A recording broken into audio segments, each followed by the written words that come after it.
For our next example, we're going to be looking at how we can improve the code for this application a little bit more.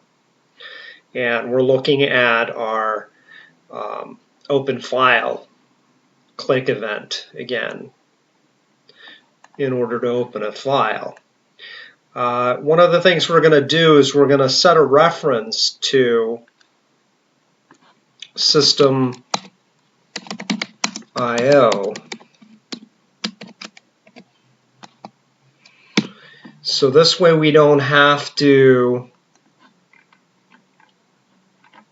use the full name, system IO file read all text. We can simply reference it as file because it'll be aware of that class.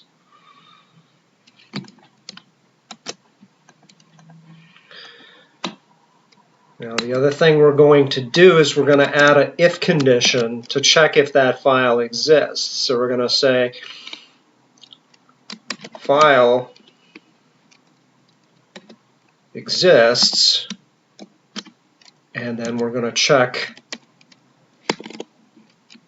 to see if that file name, if that file exists by passing our file name.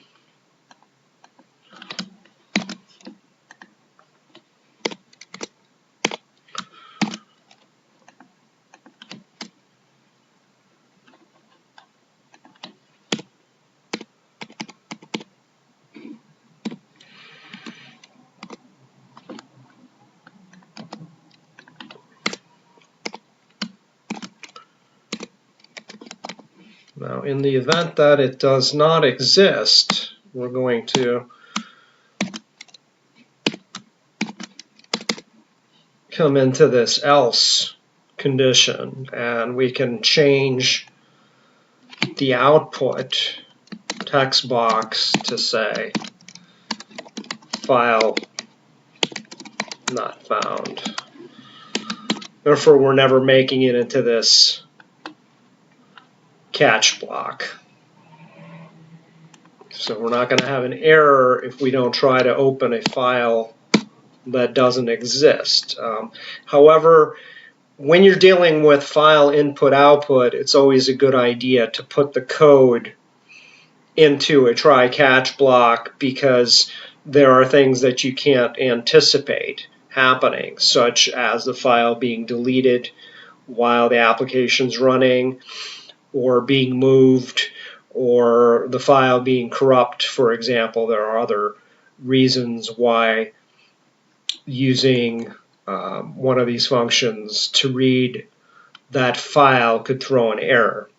Okay, so let's create a breakpoint on that if condition and then run this application.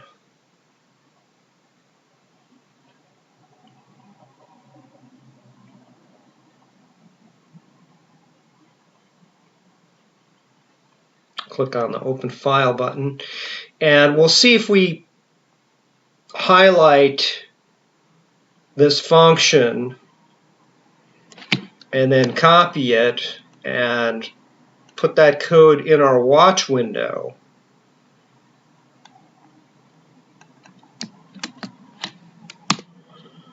We'll see that it's returned a false.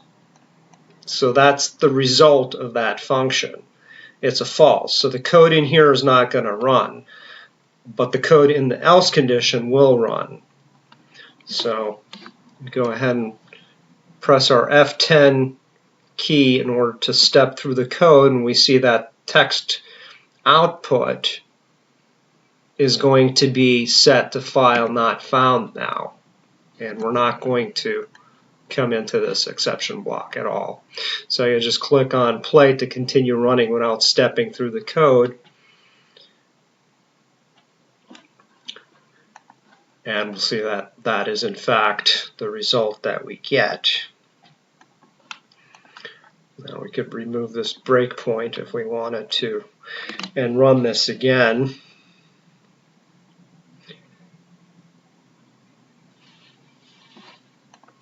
And we get the same result. If I go here and rename the file back to its original name, test.txt, it should be able to find that file now and then get the contents of that file. And it does.